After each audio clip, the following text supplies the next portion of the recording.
first I sent to you about the movements of air, that is wind. Okay, तो if you have any doubt in that, just ये पूरा concept उसमें clearly explain किया हुआ है. ठीक है, what is low pressure created, just एक बार और हिंदी में समझा देते हैं कि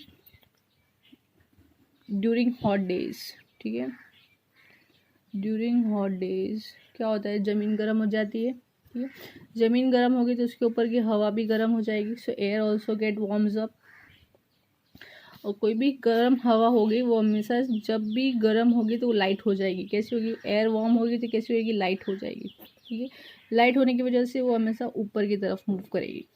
हल्की हो गई, ठीक है, जैसे बलून में गैस भरने के बाद कैसे हल्के हो जाती है, वैसे एयर वार्म हो जाएगी, हल्की हो जाएगी और वो ज़मीन से ऊपर की तरफ मूव करना चालू करती है. ठीक है, जैसे ही ऊपर की तरफ मूव करेगी तो यहाँ पे क्या होगा, एयर का प्रेशर कम हो जाएगा. जहाँ पे जो पहले हवा थी वो कम हो जाएगी. यहाँ पे क्या क्रिएट हो जाएगा, लो प्रेशर क्रिएट हो जाएगा. लो प्रेशर क्रिएट होने की वजह से क्या होगा, जो ऊपर जो कोल्ड एयर है, कोल्ड एयर यानी ठंडी, यानी यहाँ पे जितनी गर्म होगी उतनी गर्म हवा यहाँ नहीं होगी. ठीक है, ये जैसे जैसे ऊपर जाएगी तो ये कोल्ड एयर क्या होगा, यहाँ पर सब हवा जमा होगी. कंडेंस होने की वजह से यहाँ पे क्या हो जाएगा, हाई प्रेशर बनेगा. अब क्या होता है कि जब कभी भी कहीं लो प्रेशर होगा तो हाई प्रेशर से लो प्रेशर की तरफ एयर मूव करती है. ठीक है, this is called moment of wind. ठीक है, हाई प्रेशर से लो तरफ प्रेशर की तरफ एयर का मूवमेंट होना, that is called wind. Clear, air movement. ये लैंड पे ऐसा होता है. और लैंड और वाटर जो होता है, अब दो अलग अलग वाटर बॉडीज होती हैं, land bodies and water bodies. ठीक है, दोनों का हीटिंग टाइम अलग होता है. Land gate heated up faster, land heated faster than water. Water land करता स्लोली हीट होता है. ठीक है, तो दिन में जब लैंड हीट होती है तो वाटर की जो सरफेस होती है वो ठंडी होती है, तो वो हवा वाटर टू लैंड की तरफ मूव करती है. ठीक है, water to land air move करेगी. क्लियर. कब, डे टाइम में.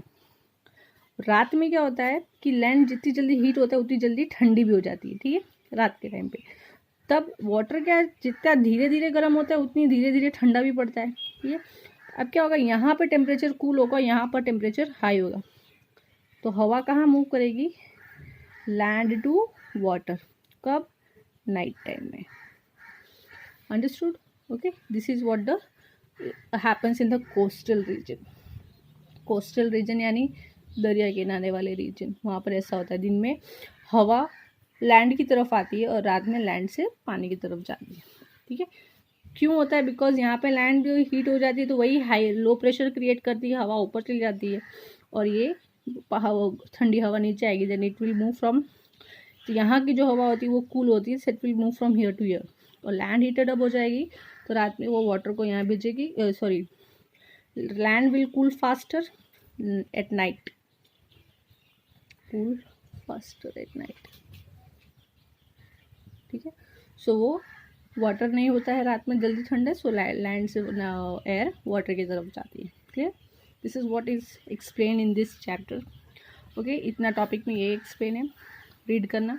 If you have any doubt you will just come to. During the day the direction of the wind would be from sea to the land, and at night both land and sea start to cool.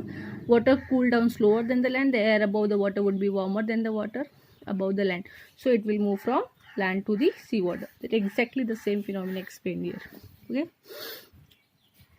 तो ये सारा उसी के बारे में है. If you have any doubt in the movement of the air and this phenomena, just ask me. 3 चीज़ आपको find करनी है. What is the difference between wind, breeze and storm? Okay, this you have to find out the difference between wind, breeze and storm, and इसका answers मुझे WhatsApp कर देना. Clear, और notebook में भी लिख लेना. Okay, if you have any doubt related to just ask me. Next topic will be starting with the rain.